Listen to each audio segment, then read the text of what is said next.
Good evening and welcome. My name is Roberta Phillips, and I am the CEO of the Prince George's County Memorial Library System.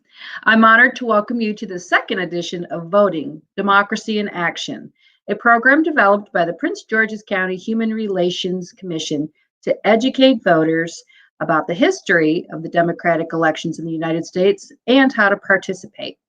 As you watch the program tonight, we encourage you to ask questions you have about the upcoming general election in the chat or comments. We also are broadcasting live on YouTube, Facebook, and Twitter. And we'd love for you to share this important program with your communities and your friends. You can visit pgcmls.info for the latest information on registering to vote, voting by mail, early voting, and voting on Election Day. Tonight's program will be moderated by Renee Battle-Brooks. Renee was appointed the Executive Director of the Prince George's County Human Relations Commission in December of 2018. The agency is the county's civil and human rights education and enforcement agency responsible for eradicating discrimination in all forms for those who work, live, play, and visit within the boundaries of the county. She is also the chair of the Prince George's Human Trafficking Task Force and has a distinguished career in law. And Renee and the Human Relations Commissions are good friends of the library and very lovely partners. So welcome, Renee, and thank you. Thank you. Okay, make sure I'm unmuted. All right, thank you. So Roberta, again, we love the partnership that we have with you, the Prince George's County Memorial Library System, and we thank you for co-hosting with us tonight. We welcome everyone to our second Voting, Democracy in Action event. And it is my pleasure to introduce our first speaker, Dr. Joshua Davis from the University of Baltimore. Joshua Davis is an assistant professor of history at the University of Baltimore, where he teaches and researches broadly in 20th century United States history with a focus on social movements, policing, and African American history. His book, From Head Shops to Whole Foods, The Rise and Fall of Activist Entrepreneurs, Columbia University Press in 2017, explores how small businesses such as organic food stores and head shops, feminist businesses, and African American bookstores emerged from social movements and countercultures in the 1960s and 70s. Joshua is also co-editor of the essay collection, Baltimore Revisited, Stories of Inequality and Resistance in a U.S. City. Joshua has also written for the Washington Post, The Atlantic, and The Nation, and his work has been featured in CNN, Time, Slate, and USA Today. So we are very pleased to have Dr. Davis. So welcome. Thank you. Hi. Thanks for having me. Thanks for the introduction, Renee. Everyone can hopefully hear me right now. I'm happy to be here and going to be talking for a few minutes about the larger historical context of voting in the United States. One thing I wanted to put in a plug for really quickly. So first of all, this is an excellent series, and I'm really glad to be invited to this and really impressed at how professional and polished this is. This is the first online event I've been on that is this sophisticated technologically, so kudos. So I teach at the University of Baltimore, and I just wanted to put in a plug for anyone who's thinking about going back to school. We tend to think of ourselves as the school in Maryland for working adults. Obviously, we're fully online right now because of COVID, but even when we're not, we have quite a few students coming from Prince George's County, and we're trying to grow that number. In the history program, we send a lot of people onto law school, on to work in teaching and nonprofits. We work closely with the undergraduate degree program in legal studies, which is a really good stepping stone to law school. Some people in Maryland don't know that we're one of only 2 law schools in the entire state. It's just us and the University of Maryland, also in Baltimore. So anyone who's interested in the school can look it up online, or even I'll throw out my email address. It's jdavis@ubalt.edu, JDAVIS at ubalt.edu. And if anyone's ever curious about admissions or anything, glad to talk to people from all over the state. So thanks for indulging me on that quick little plug. To get to the topic of our conversation tonight, I've been trying to think about how to do this succinctly. And I think one of the big points I'd like to start with is that we probably all know that history doesn't really move in a straight line all the time.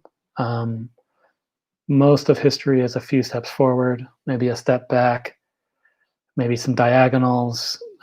This certainly applies to the history of voting and voting rights in our country.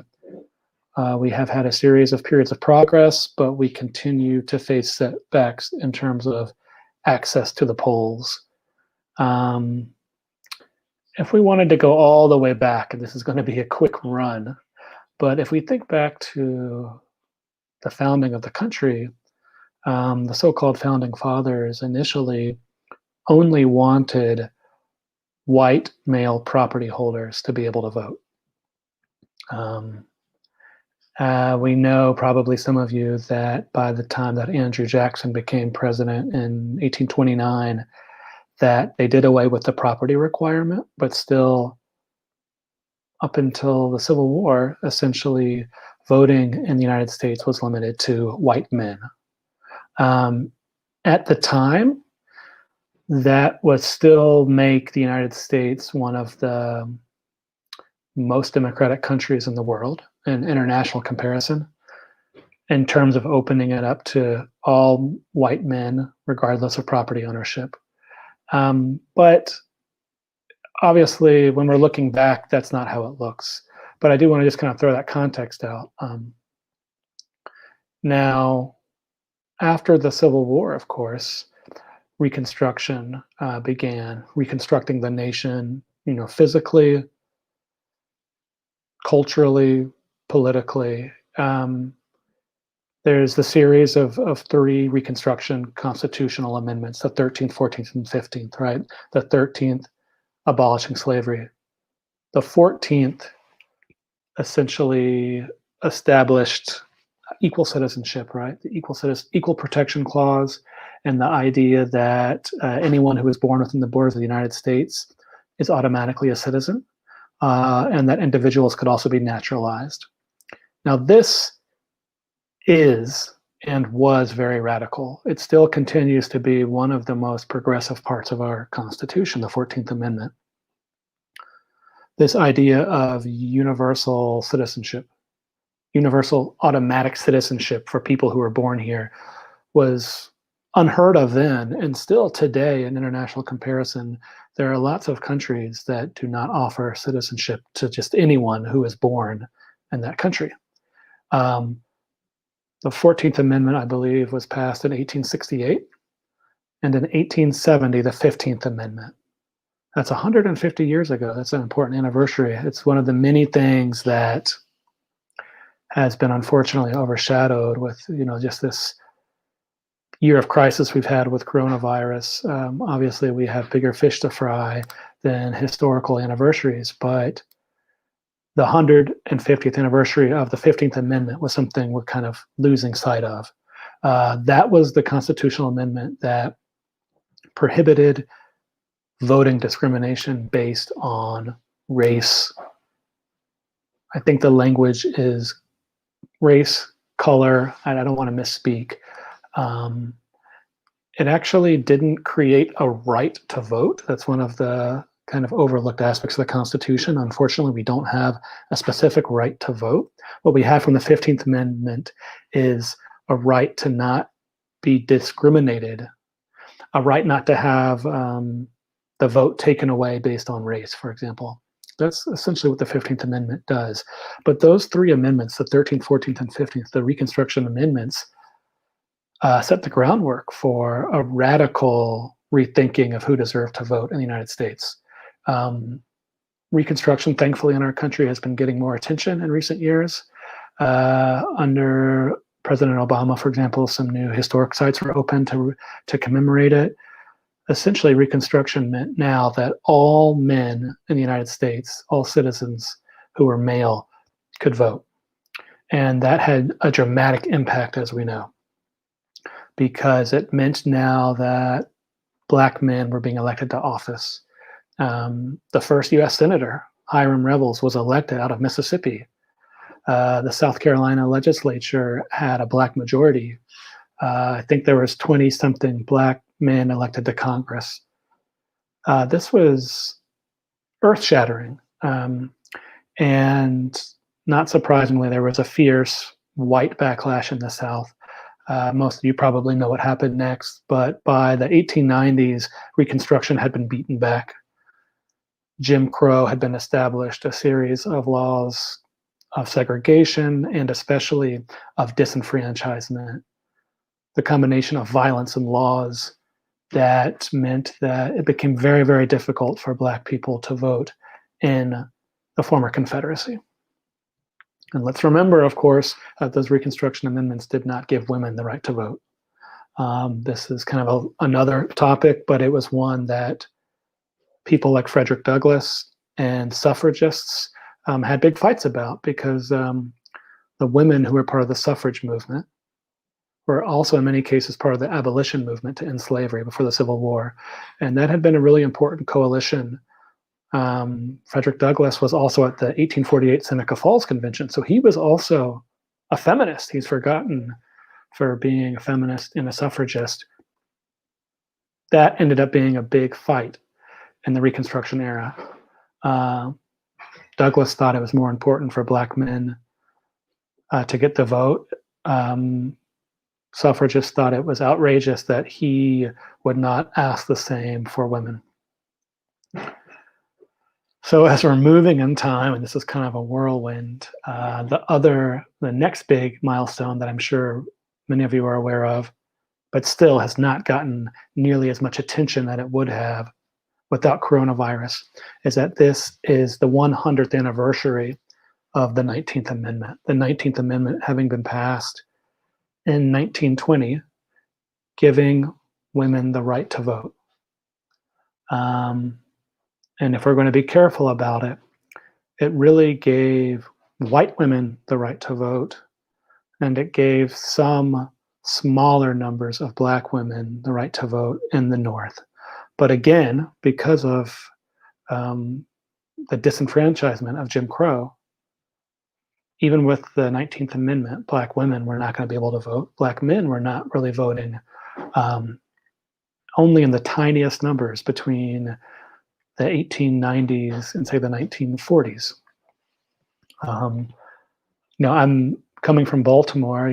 Baltimore has an unusual history where Baltimore actually had African-American city councilmen as early as the 1890s, but that was very unusual. I believe it's from 1903 to about 1927, there wasn't a single Black person in Congress. There was about a 25-year gap. In 1927, I believe it's Oscar DePriest, a Black man, is elected to Congress from the south side of Chicago. So there are Black people voting in the North. In the 1940s, the Supreme Court finally ruled against the all-white primary, which you had in a number of southern states. Was basically the Democratic Party, and southern state after southern state just said only whites can vote. The Supreme Court actually ruled against that. I believe it's 1944. I may have the date off by a few years. But it meant that slowly in some major southern cities like Atlanta, Durham, North Carolina, that you gradually had Black people, especially Black folks from the middle class, being able to exercise the franchise again.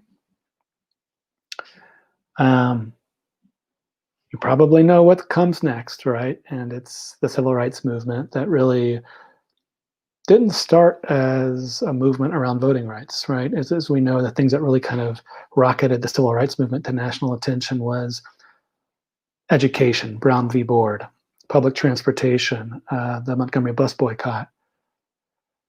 But in the early 60s, the civil rights movement increasingly shifts its attention to gaining the right to vote for all Americans, especially Black Americans.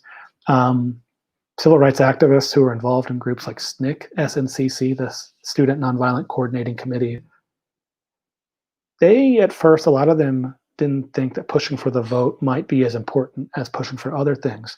But they were hearing from one Black citizen after another in places like Mississippi that the vote is what they really, really wanted. Among other things, not to the exclusion of jobs and economic rights. The March on Washington was the March on Washington for jobs and freedom. You get to 1964, you get the Civil Rights Act passed, but then it becomes painfully clear, and I'm sure we've seen the footage with the passing of John Lewis this last summer, the footage from Selma, Alabama in February 1965, one of many places that continued to violate the brand new Civil Rights Act and were willing to beat Black people and some white people unconscious if they were going to demand the right to vote. And excuse me, that was actually March 1965. It's kind of like what happened with the killing of George Floyd in May, where we had this intensely brief and powerful set of weeks where the whole country seemed to be engulfed in protest. That's kind of what happened after the incident on the Edmund Pettus Bridge, where law enforcement attacked the activists from the SCLC and from SNCC. There was this convergence and this tremendous national outcry, and it created quick pressure on Congress to finally pass the Voting Rights Act.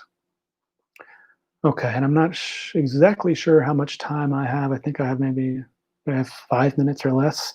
If anyone wants to send me a chat or okay, I'm good. I have a few more minutes. That's all history, right? From the historical perspective of the late 1960s and 70s, there is this almost instantaneous transformation of the voting rolls in the 11 states of the former Confederacy. Within 5 years, you have millions of African Americans voting in places like Mississippi and Alabama who were not able to vote at all in 1964. You begin to see Black officials being elected on the local level and in some cases in the state level in southern states. You're also seeing in the 70s a lot of major cities who are electing Black mayors for the first time. DC, of course, its very first mayor, Walter Washington, right? African American, and then Marion Barry. Los Angeles, Atlanta, Detroit, Newark, all these cities are electing Black mayors. So even places where Black people could vote before, they are voting Black elected officials for the first time to elect the mayor to the city hall level. Now, what begins to happen is that Republican administrations, first under Nixon and then increasingly under Reagan, are much more lax about enforcing the Voting Rights Act. If you know anything about the Voting Rights Act, Section 5 of the Voting Rights Act, this is what made it so powerful. Section 5 said, if you're an official in Mississippi or Alabama or Georgia or North Carolina or any of these states and some towns that have a history of racial discrimination around voting, those voting officials had to pre-clear with the federal government anytime they changed a voting rule. So if they wanted to change, the number of days of voting, the Board of Elections in Alabama would have to send up the plan to the Department of Justice, the Civil Rights Division. In general, I would say that Republican presidents were much less interested in enforcing that, although people like Nixon were honestly a lot more aware of this stuff than our current president, cared more about it. The Voting Rights Act was reauthorized multiple times by Congress, most recently in 2006, and Congress, by a huge majority, reauthorized the Voting Rights Act. I think I saw it was something like 98-2 in the Senate. Just overwhelming support. Well, a few things happened that began to change some people's views about voting rights. In 2008, Barack Obama was elected, and Barack Obama won no fewer than 3 states of the former Confederacy: North Carolina, Florida, and Virginia. You begin to see new voting restrictions being passed by states, almost entirely states that are controlled by Republicans, in terms of voter ID, in terms of shortening voting times, so on and so forth. Going into the 2012 election, there's a lot of people who think Obama's not going to get reelected. Actually, what happens, as we all know, he not only gets reelected, but he gets reelected in almost as many states as in 2008. In 2012, for the first time in history, a higher proportion of Black voters voted than white voters. Black voter turnout was around 66% in 2012. White voter turnout was around 64%. I don't want to reduce all of this to racial discrepancies, but I'm going to say, again, after Obama's reelection, you see an even bigger groundswell of restrictions being passed. Voter ID, limiting the way you can register people to vote. It's very strict in places like Florida. It's very hard to register other people to vote in swing states. I'll just wrap this up really quickly, but Florida is a place now where roughly 1 million ex-felons cannot vote. If you've been following the news for the last however many years, Florida is a swing state. In 2018, the voters in Florida decided to change the state law to allow ex-felons, once they've completed their sentence, to vote. And then the Republican legislature came back and said, every person who is an ex-felon then has to pay all these fines, on average $1,000 of fines. So even though you're going to have 100,000 new ex-felons voting this year, you still are going to have something like 800,000 ex-felons. And I should say people who've completed felony sentences, they're kept out of voting. In 2013, what we had in Obama's second term was that the Supreme Court in Shelby v. Holder tore the heart out of the Voting Rights Act. They invalidated Section 4 of the Voting Rights Act. That pre-clearance mechanism we were talking about just a minute ago no longer applies. So that states in the former Confederacy, states that have decades and decades of history of discriminating on the grounds of race against voters and denying Black voters the right to vote, they no longer have to have changes to voting procedure pre-cleared with the federal government. So the Voting Rights Act is on the books still, but the most important enforcement mechanism has been removed by a Supreme Court that the 5-4 majority, I'm almost 99% certain all 5 of those justices were appointed by Republicans. I'm not going to say it's only about the Republican Party, but to fast forward to today, when we have officials all the way from the top, from the White House, spreading conspiracy theories about voter fraud, which happens in a tiny, tiny, tiny fraction of elections, tiny, less than 1%, to cast doubt on voting by mail when we're in a pandemic, to cast doubt on the ability to vote early. It connects to this larger history, and that's why I said history doesn't always move in a straight line. We're in a dangerous period right now where we have to more forcefully than ever assert our rights to vote for all Americans, and to really realize that these laws that are protecting voter rights are very, very fragile. We need to do things like we need to fight for automatic voter registration, which is a thing that's happening in some states, but not federally. We need to fight for re-empowering the Voting Rights Act and bringing back something like Section 5. I think I'll leave it at that. I think I'm probably under 20 minutes, but I want to let the next speaker go, and I'm looking forward to Q&A and just having more discussion. So thanks for listening. And thank you. That was wonderful. Thank you. Lots of food for thought and questions. So now we are going to hear from Langston Clay. Langston Clay is one of our investigators at the Human Relations Commission. And he was raised in Savannah, Georgia during the 60s civil rights era that you just heard Dr. Davis speak about. And he witnessed many instances of segregation and racial discrimination, a number of which he will touch on tonight. Now, prior to his work at the Human Relations Commission, Langston served honorably in the Navy, so he's a veteran of the U.S. Navy. He was also a police officer with the Washington, D.C. Metropolitan Police Department for 22 years. And he has also served as a personnel security investigator for the federal government. And it is our pleasure to invite Langston to share with us this evening. Thank you. Good evening, and thank you, Renee. Well, what I want to do is I just want to talk a little bit about, this isn't a history lesson on Savannah, Georgia, but I am going to tell you a little bit about it. And hopefully we can, I can illustrate the experiences I had and why it is so important today to exercise your right to vote. So let's just go back to the 60s for a minute. Back in 1960, the population of Savannah was approximately, let's say 1/3 of the residents were Black. And of that 1/3, more than half of those people were registered to vote. However, despite, the, prior guarantees of the 14th and the 15th Amendments, Blacks still faced several challenges, suppression tactics by the state.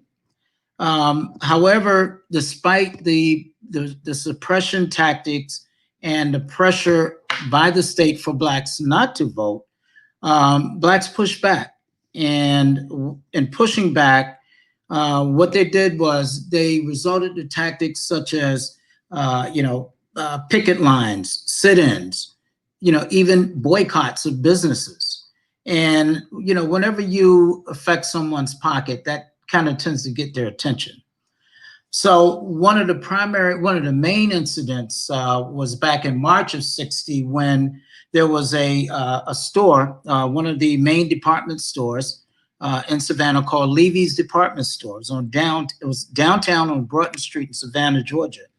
Well, 3 students led by Hosea Williams, I believe it was, Hosea Williams, were arrested there at that store simply because they went into the store. Well, it wasn't because they went into the store, but it was 2 things. They went into the store, number 1, and number 2, they went into the store when they were Black, while they were Black. So that was not really heard of, but that incident really spawned a movement in Savannah. I would say from that time up until maybe 1962 and beyond, that's when the civil rights movement in Savannah, excuse me, really grew. Protest leaders even went to the point where they were arranging, for groups of Black students, at least Black student groups were arranging to prepare a lot of Blacks to take the literacy tests, which that was another one of the voter suppression tactics. They instilled citizenship literacy tests. So what happened was the students put together groups to help Blacks with those, prepare for those tests.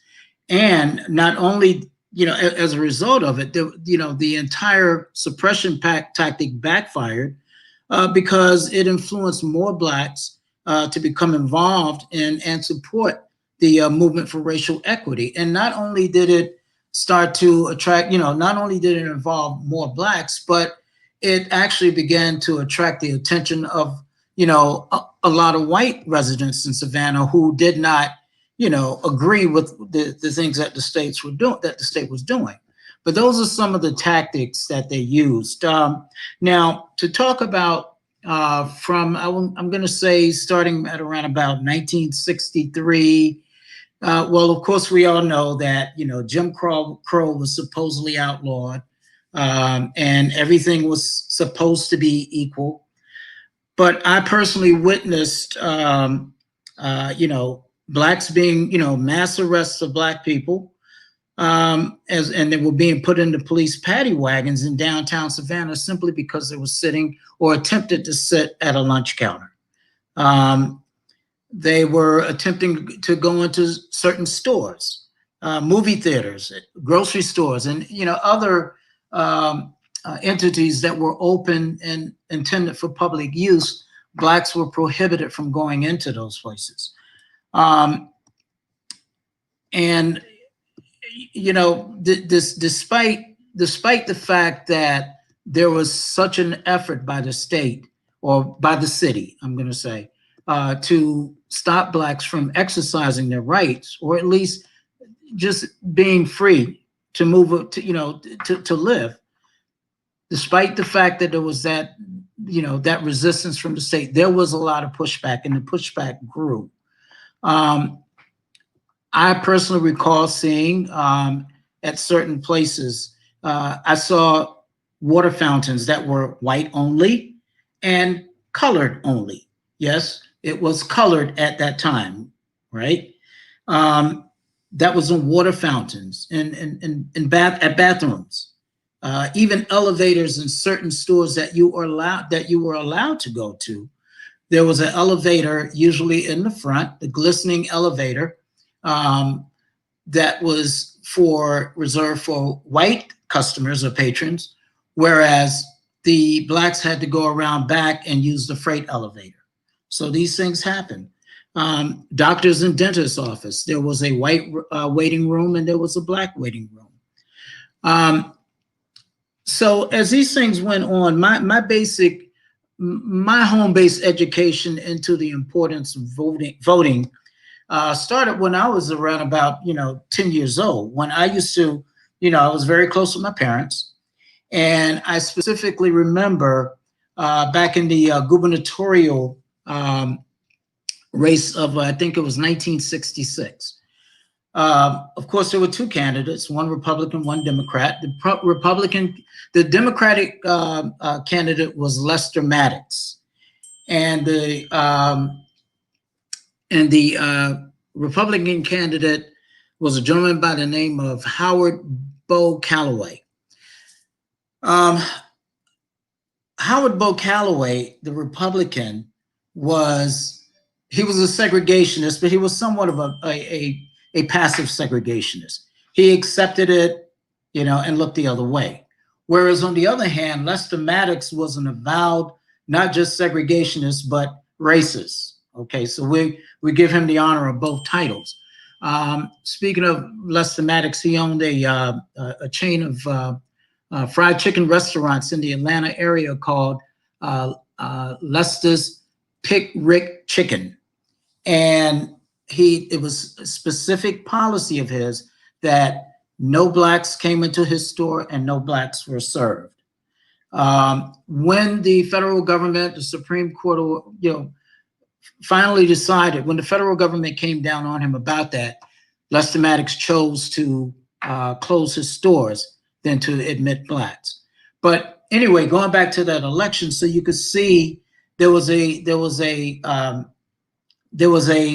battle, of the two evils that my parents had to fight, and I often heard them talk about it, discuss it, and I don't know exactly which way they went, but knowing my parents, I'm pretty sure they went with Bo Calloway. There's no way they were going to sit out and not vote. And that's one thing about people in Savannah during that era. They did vote.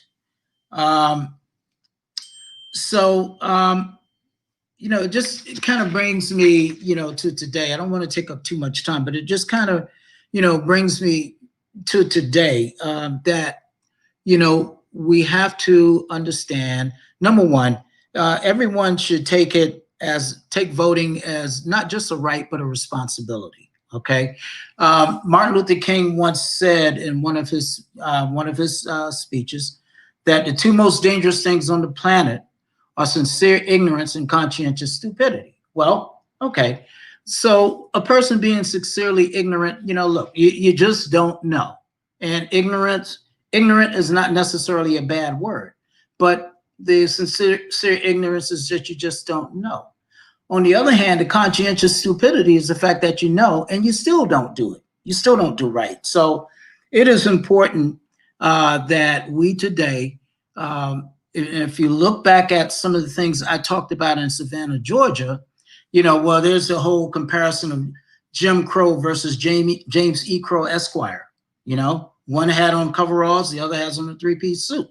So you can see the James E. Crow taking place today with, for example, in Texas, in Harris County, Houston, Texas, which I think is like the third or fourth largest city in the United States. The governor just passed a measure that there would only be one drop box in the entire county for voting. So these are the things that you have to watch out. And I think that I just want to leave with this thought. I think we should, get educated, understand not just the fact that we're going to vote for person A or person B. But why are we voting? What are we voting for?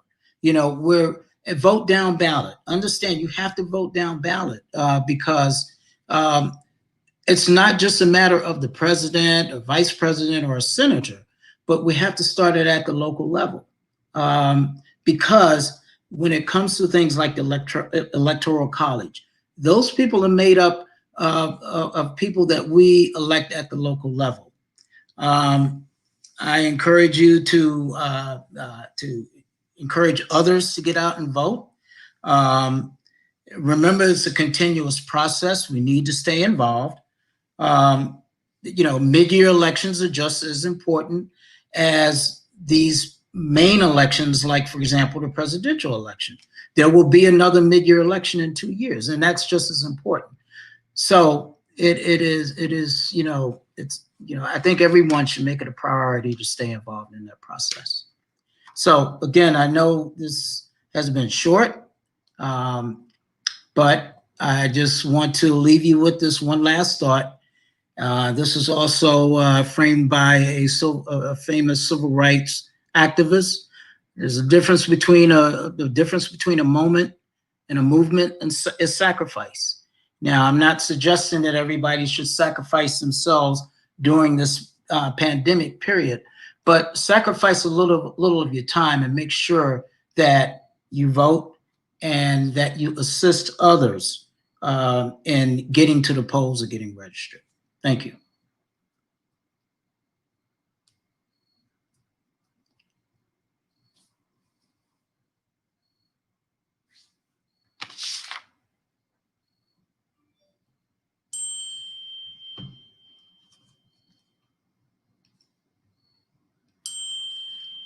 Just hopping on real quick.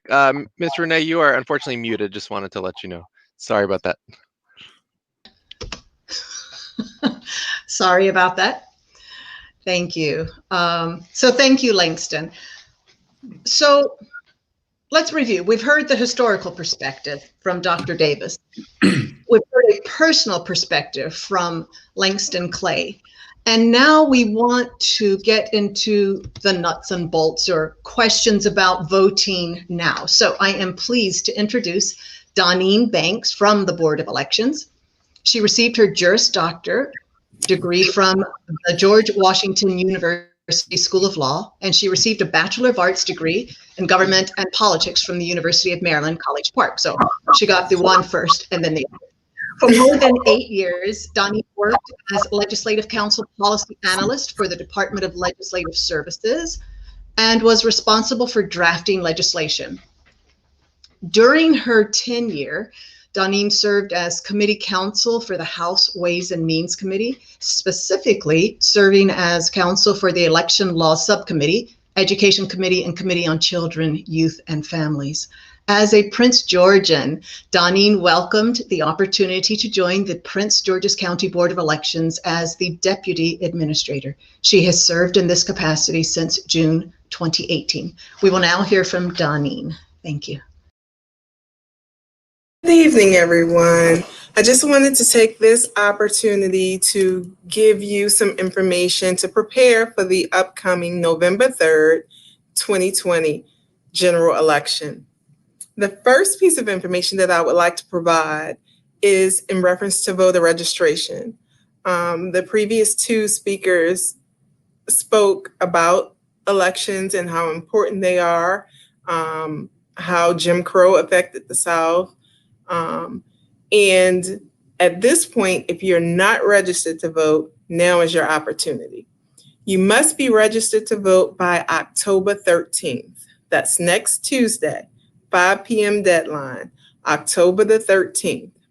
Now, if for some reason that you missed that deadline, you will still have an opportunity to register, same-day registration during the early voting period or on election day. However, there is a caveat to that in that you must have a Maryland MBA issue in order to register same-day registration for early voting, as well as same-day registration for election day. So we encourage everyone to register if you're not registered by Tuesday, October the 13th.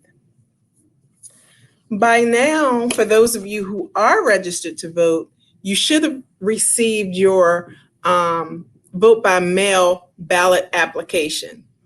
In the primary election, we did not mail out the ballot applications. We mailed ballots directly to you. So if you have an envelope with a little purple line through it, and you think that's your ballot, but you have not completed an application, please, please, please open it and complete the application. In order for you to get a vote by mail ballot, you must complete the application first, send it back to us, and then a ballot will be mailed to you. The deadline for returning the applications in order for us to mail a ballot out to you is October the 20th. We encourage everyone to get those applications back to us as soon as possible because we do have to process them before the ballot can be prepared to send to you. So please, again, if you want to vote by mail this election, please complete that application and get it in as soon as possible. Just for a few statistics, in the 2016 general election, we received approximately 29,000 absentee applications. During this election process, we received more than 200,000 vote by mail applications. So it's going to take a lot of work on our part in order to get that done. And that is why we would like for you to complete the application first so that we can get that ballot to you. For those of you who prefer to vote in person on election day or early voting, we will still have an early voting period, even though we're in the midst of a pandemic.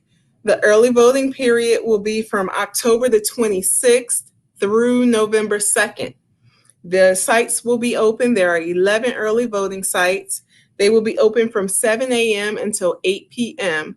And those sites are available on our website. You can go to elections.mypgc.md.us. Again, that's elections.mypgc.md.us. And you can find all of those centers as well as the addresses. On election day, your normal polling places will not be open. We will have 41 vote centers open on election day. You can go to any vote center in the county and vote. We will have all ballot styles for all of the precincts available at our vote centers. You can also go to the website and you will be able to find the list of those vote centers. For those of you who have received your applications and you've received your ballots, we ask that you go ahead, complete your ballots and return them to us as soon as possible. Ballots can be mailed to us, or you can drop them at any of our 42 ballot boxes. We have ballot drop boxes at each of our early voting sites as well as our election day vote centers. And there's also a ballot drop-off box at our office, which is located at 1100 Mercantile Lane, Suite 115A in Largo, Maryland. The drop boxes are available 24 hours a day. There is security at each drop box 24 hours a day, and the drop boxes will close at 8 p.m. on election day. As long as you're in the drop box line to drop off your ballot by 8 p.m., you will be able to put your ballot in the drop box. For those of you who would like to submit your ballots via mail, the one thing that we do encourage you to do is to, if you wait until election day to mail your ballot, we encourage you to go into the post office and ask the clerk to postmark your ballot when you mail it. Typically, if you mail a piece of mail after a certain time, it depends on whichever post office that you're at. If you mail it after a certain time, it may not be postmarked the same day. So please go and make sure that you get it postmarked if you're going to put it in the mail towards the last 2 days or so prior to the election. If your ballot is not postmarked by November 3rd, your ballot will not count. And we just encourage you to either use the drop box or make sure that you get it postmarked physically by a clerk in the post office. Don't just drop it in the mail and assume that it will be postmarked, because it's likely, if it's on that last day, that it may not be. Another thing that I wanted to point out is one of the primary reasons that the Board of Elections would have to reject a ballot is if you fail to sign the oath on the back of the envelope. The oath, all you need to do is sign and date it. But if it's blank, we have to reject that ballot. So please make sure that you sign the oath, and make sure that you do not put any identifying marks that can identify you on your actual ballot. That is another reason that the ballot could be rejected.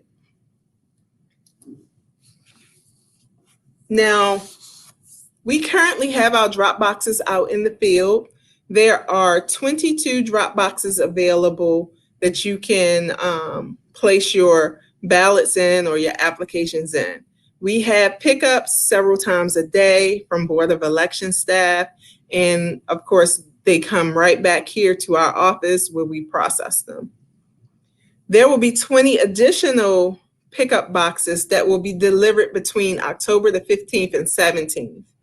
And once that complement is in place, we will have a total of 42 drop boxes around the county. You can use any drop box of your choice. Now, for those of you who still need to apply for your ballot, you can also apply by texting VBM to 77788. If you text VBM to 77788, it will take you directly to the online site where you can either register to vote online, you can check the status of your vote by mail application, or you can complete a vote by mail application. There is a provision that would allow for individuals to receive an email ballot. However, if at all possible, we encourage you to receive a ballot by mail versus an email ballot. Email ballots have to be recreated, and we have to have a bipartisan team to recreate your ballot in order to process it. So we encourage anyone who, unless you're far away and you know that your ballot is not going to get back, or if you're overseas, we ask that you try to request a mail ballot so that we can be sure that your ballot is already completely filled out and we don't have to have resources available to recreate ballots.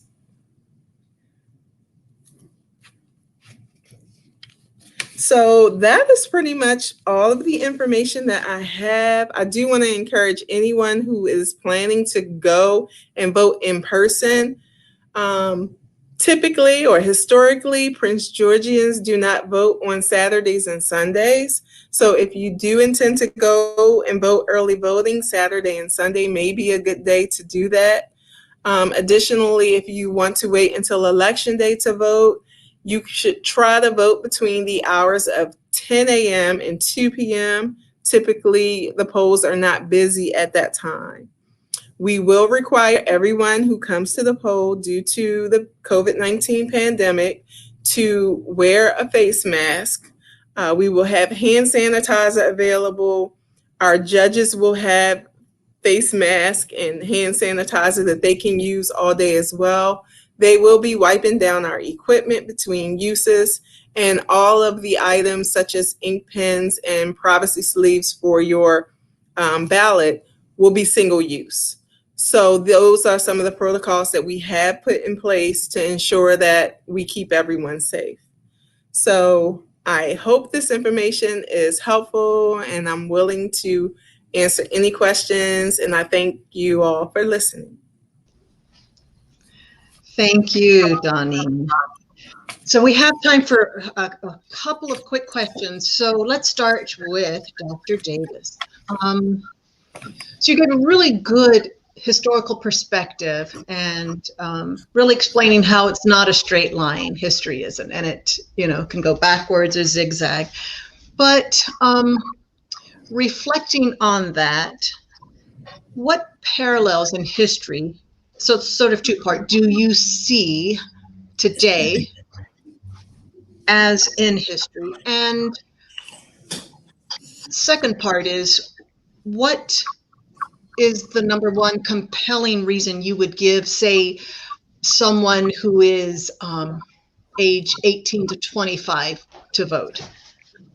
Okay, two very good questions.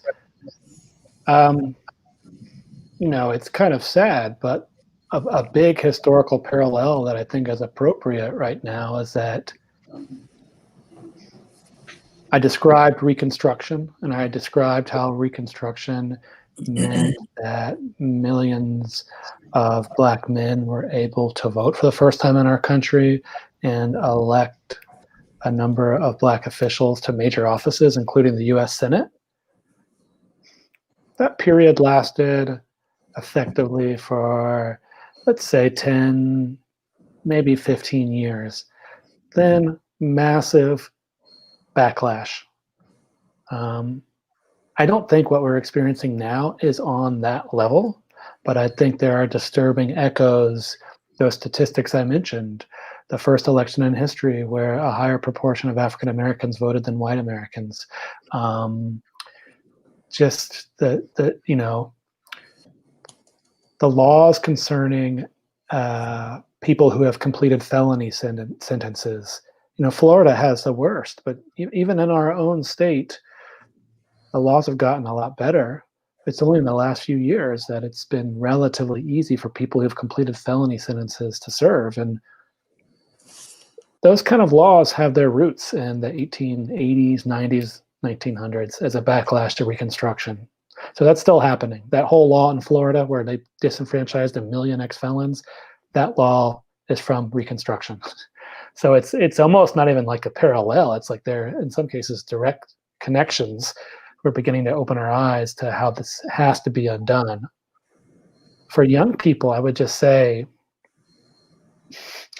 look at our leaders right now on the federal level and ask yourselves, do you think they have your interests in mind?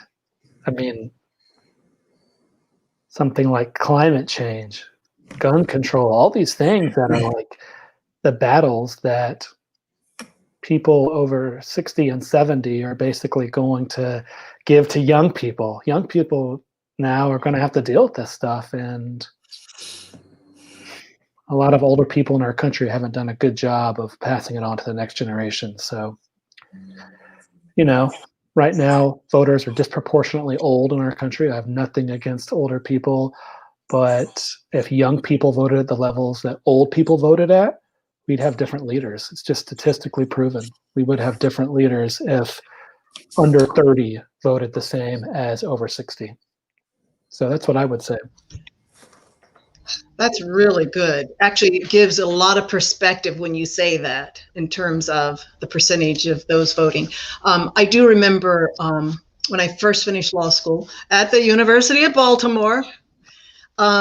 Exactly. I was a public defender for the first 8 years. And I remember reading one of the statutes as I was defending that if there was a conviction for felony theft, I think it was, you were ineligible to vote. And I remember thinking, my goodness, I've got, tons of clients that will never be able to vote. And so I'm glad to hear, I'm hoping that that's not there. It was tucked away somewhere quite deep and I happened to stumble upon it. So thank you. Let's see, Langston, a question for you.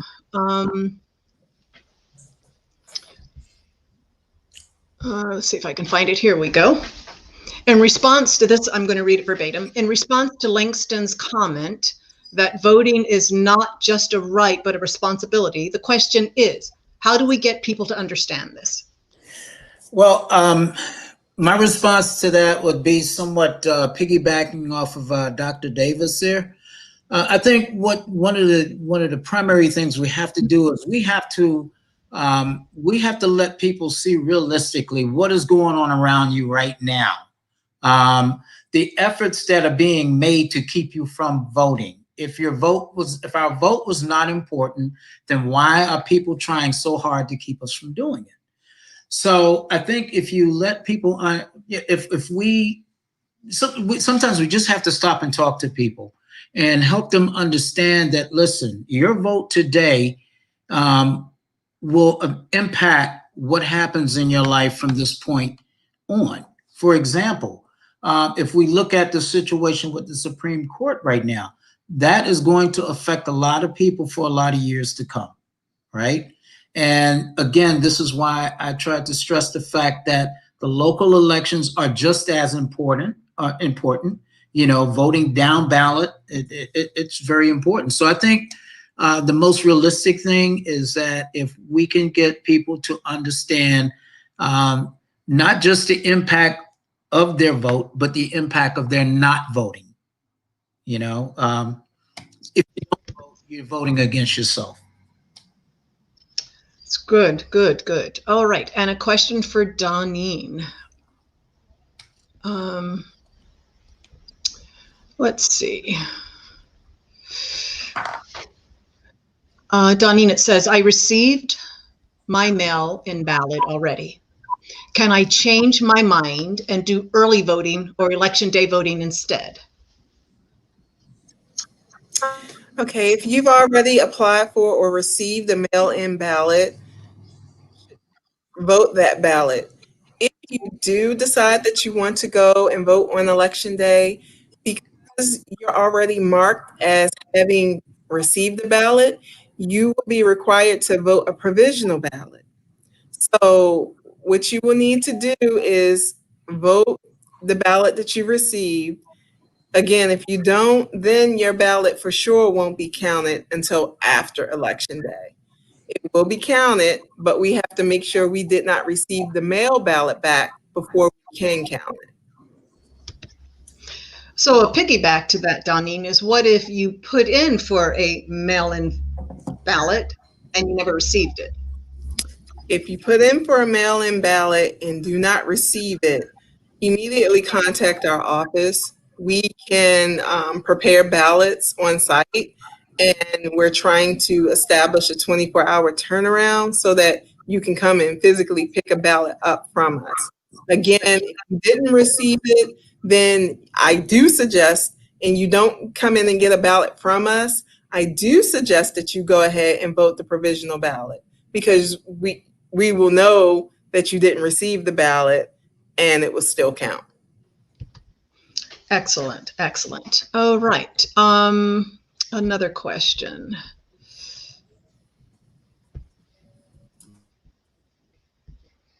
Okay. Another nuts and bolts. My son completed his registration at school, but may have selected the wrong party, not understanding. What's the deadline for changing party affiliation? Okay, change the party affiliation is most important during a primary election because that's the only time that you would have to vote a party ballot. So this election, while it's not as important, you still can change your party affiliation by October the 13th, which is the voter registration deadline. Okay, and one more nuts and bolts, and then I'll find for Joshua and Langston. I sent my ballot application about a month ago. I sent in my, okay, it doesn't read correct, but I'm getting the gist. Sent the ballot application a month ago, but haven't received it yet. Should I be concerned? No, you should not be concerned. We began processing, the first wave of vote by mail ballots went out from a list that was pulled September the 7th. So that first wave of ballots that went out about a week ago, if we didn't process your application by September the 7th, you would not have been included in that wave. Now, if it comes to October the 20th and you have not received the ballot, give us a call so that we can try to track to see what's happening. So if you don't receive your ballot within the next week or so, then give us a call so that we can make sure that you're in the system by that October the 20th deadline. So Daneen, there may be people that are listening that are not Prince Georgians. Is this pretty much universal in Maryland, or this is a county by county or city It's thing that you're talking about? Yes, the state laws in Maryland are across all of the jurisdictions in Maryland. So we have the same deadlines and pretty much the same rules apply. We may have different numbers of polling locations and we may have different numbers of drop boxes, but we all follow the same guidelines for those drop boxes and for those polling locations. So excellent. Okay, and a question for Joshua. Are politically driven threats to free elections a reality for most / all democratic societies? That's a great question. Yeah, that's a very good question. I'll preface it by saying I'm not a political scientist, but my understanding would be that no, they're not a reality for most or all democratic societies. Maybe for some. I think some of the problems we're seeing right now where issues about voter access that should not be partisan, the way they are becoming partisan, the way that's happening in our country right now is what you historically see in weaker democracies. The countries where we see on the news where we talk about contested elections, and historically in our country we're thinking about, oh, that means those are developing countries or countries that are less stable. Sadly, right now, I mean, we have the leader at the top saying, he's already said he doesn't think the election's going to be fair if it involves all these mail-in ballots. That's not a feature of strong democracies. If you look at countries that we would consider strong democracies, that get rated internationally as strong democracies, they do all kinds of things that make voting easier that we are not doing. They have automatic voter registration. You can opt out of it. You're not forced to vote, but you're already registered. You don't have to take the extra step. They have election day on a holiday or on a Sunday. They don't take the vote away from people who have completed terms in prisons. I mean, a lot of democracies, they let people in prison vote. That's a bigger question, but I'm not saying we are the only country to have these threats, but when you see which other countries are experiencing these kind of threats that we're experiencing right now, I personally believe that we can have a fair and free election in this country. It's dangerous when so many leaders publicly cast doubt on that. That's not a feature of our peer democracies that we would consider free and functioning. Yeah, that's a very sobering point. Another question. It's probably Daneen, but anybody can weigh in if they have an opinion. What are some of the additional challenges that may be faced on election day due to lack of election staff as many seniors opt out of serving due to COVID? So it's a COVID related question.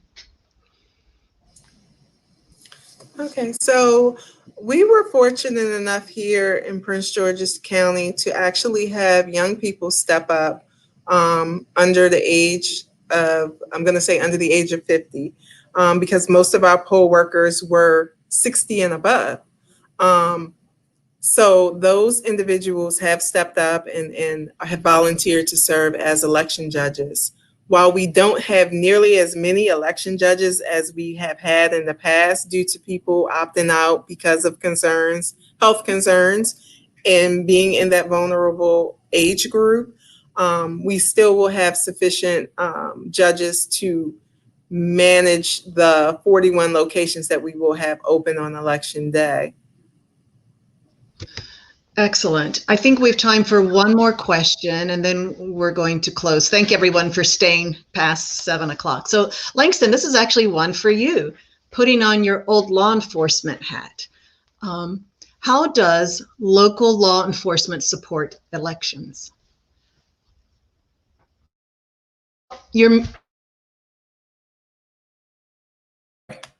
I'm sorry. It's been my experience in the past that law enforcement typically reduce their presence at or around the polls unless absolutely necessary.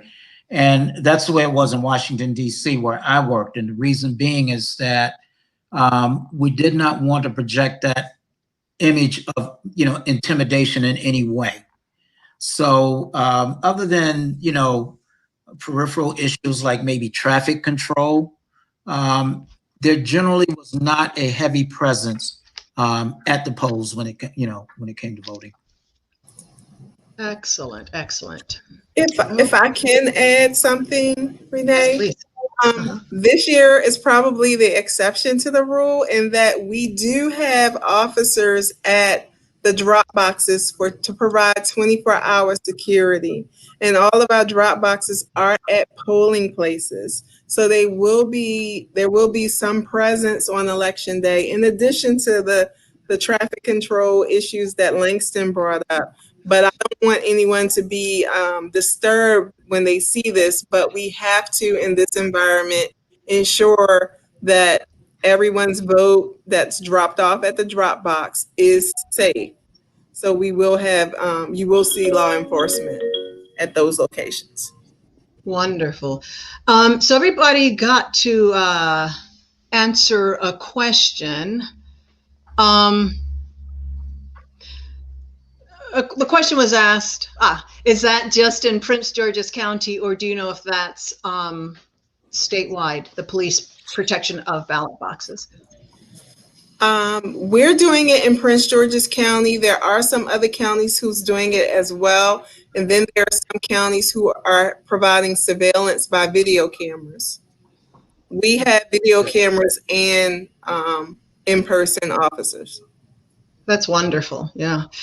So everyone got another question. Joshua, you didn't, but is there anything you'd like to offer up before I give my closing remarks? I'll just say very briefly, thanks for having me. And I mean, I would say thinking long term in our country, I'm hopeful that we can shift the conversation up from protecting ourselves against disenfranchisement to shifting it to how can we actually just expand access to the ballot, especially through federal legislation, not just defensive, but asserting, making voting easier. I'm very cautiously hopeful that we can start to have that conversation in this country after not having it for a long time. Yeah, I think that's an excellent point. And again, we tout ourselves as being, this democratic bastion and the example to follow. And that would be a wonderful thing. Thank you. Thank you. So before I get into my prepared remarks, I just want to remind everybody, it's a little off topic, but before I forget, the census And it is related to ballots, actually, and voting, because your counting in the census helps dictate how many representatives, how many people we have that we can send to Congress, Senate, etc. So Congress. So it's really important. So the census deadline has been extended to October 31st. So please, if you haven't completed the census, do that. If you know others that haven't, do that. If you know others that are hesitant, please tell them to do it.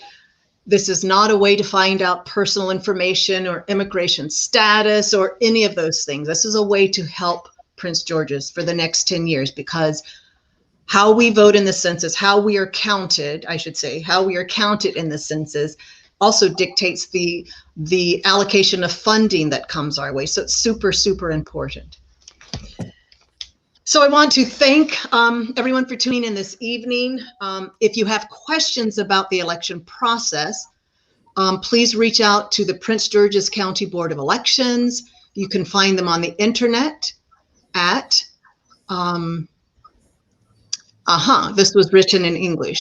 I think it's elections.mypgc.us. It was all spelled out. Or by phone, 301-341-7300. We want to let everyone know about 2 more upcoming events this week. Tomorrow, we are thrilled to have Dr. Eddie Glaude Jr. Let me turn my camera so I can see. Begin Again. It's a fabulous book. It's a sobering book. It's a reflective book.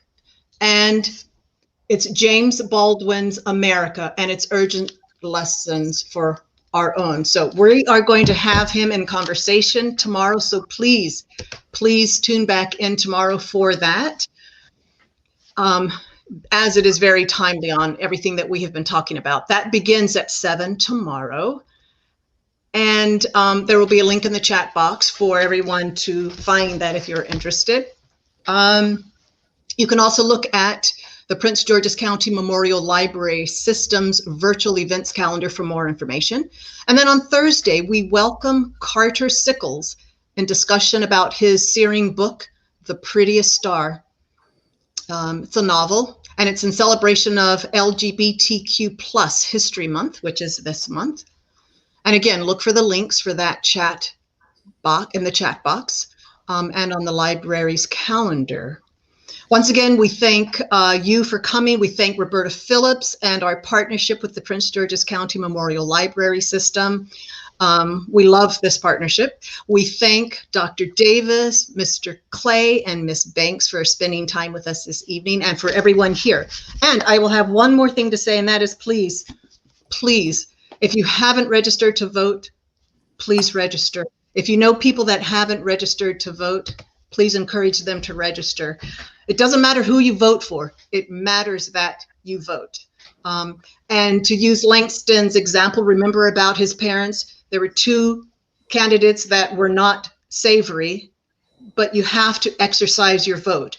Even if your vote is voting against someone, maybe not for the other person. So we're at a critical time, and this is a democracy, and we have to start acting like it. So thank you, everyone.